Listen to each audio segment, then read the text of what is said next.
បាទសួស្តីបងប្អូនហើយនេះគឺស្មៅផ្អែមស្មៅសម្រាប់ឲ្យចំណីសត្វទូទៅមិនថាគោមិនថាជៀមមិនថាប៉ប៉េអញ្ចឹងបើបងប្អូនបាន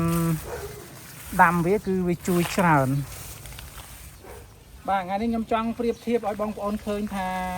ជាទូទៅនេះស្មៅដែលបងប្អូនឲ្យគោស៊ីប្រភេទស្មៅជៀននេះគឺស្លឹកវាល្អិតវាមានតែដើមអញ្ចឹងគុណភាពប្រូតេអ៊ីនវាមានតិចបាទហើយបើបងប្អូនឃើញស្មៅនេះគឺជាពពួកស្មៅបារាំងវាមានស្លឹករាងធំបន្តិច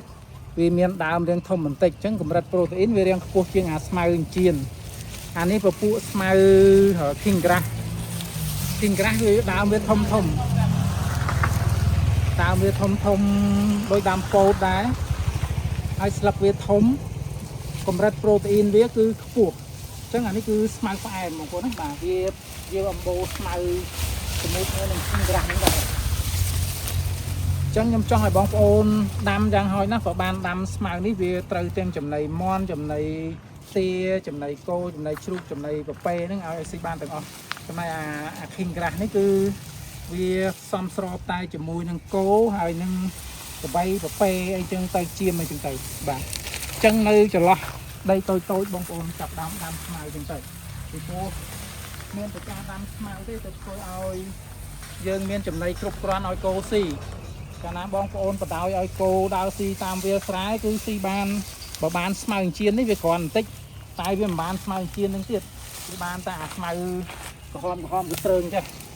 វាអត់មានប្រយោជន៍អីសម្រាប់គោទេអញ្ចឹងមិនថាបងប្អូនមានដីតូចដីធំនៅចន្លោះក្រោមដើមឈើដូចជាចេកអញ្ចឹងក៏យើងអាចដាំស្មៅបានហើយបើមានលទ្ធភាពប្រើប្រាស់ជីកប៉ុស្តិ៍ខ្ញុំពង្រាយទៅលើការដាំស្មៅនឹងចឹងទៅវាជួយឲ្យបានផលច្រើនហើយរៀងរាល់15ថ្ងៃយើងច្រូតវាម្ដងហើយបងប្អូនត្រូវការពូជស្មៅអីក៏ស្រាវជ្រាវរកតាម Facebook បើត្រូវការច្រើនខ្ញុំអាចជួយកំងឲ្យបានបងប្អូនមិញបានឃើញខ្ញុំបង្ហាញអំពីស្មៅពពួកស្មៅ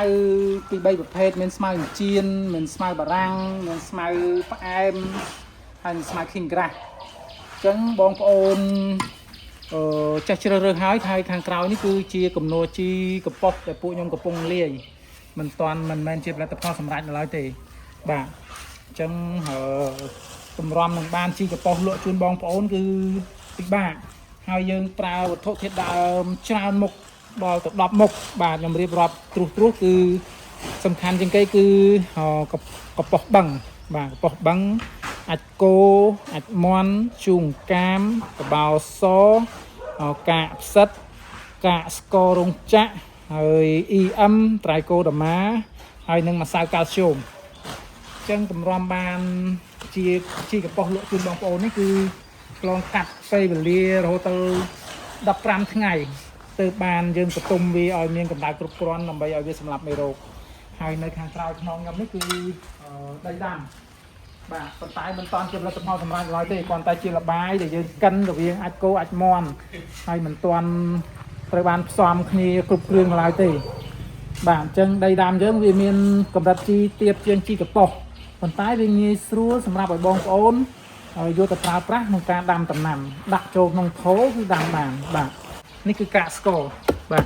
កាកស្កររោងចក្រនេះបងទិញនៅឃ្លាំងជីខ្ញុំនេះក៏បានបងប្អូនទិញនៅខាងផ្សារជុំមាសនោះក៏មានដូចគ្នាបាទហើយនៅខាងនេះគឺកបោបាទកបោកាកស្រាយើងណាបាទ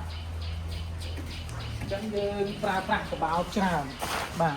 ដើម្បីសម្លាប់មេរោគនៅក្នុងជីផងដើម្បីជួយឲ្យ pH ដីរបស់បងប្អូនកាន់តែល្អប្រសើរផងហើយនឹងខ្ញុំមានលក់រាយខ្លះដែរបាទនេះគឺស្ពៃក្តោបផ្លែបងប្អូនណាវាមិនតាន់ផ្លែទេតែវាផ្លែមកក្តោបប៉ុនមេជើងបាទហើយរយៈពេល3សប្តាហ៍គឺវាធំបានប៉ុណ្ណឹងហើយនេះកូនស្ពៃក្តោបមូលបាទគឺវាចាប់ដើមស្លឹកឡើងក្តោបតិចហើយនៅខាងមុខឃ្លាំងខ្ញុំអញ្ចឹងបងប្អូនឃើញការប្រើប្រាស់ជីកប៉ុស្តិ៍នឹងដីដាំខ្ញុំហើយបាទសកម្មភាពរបស់វាគឺខ្ពស់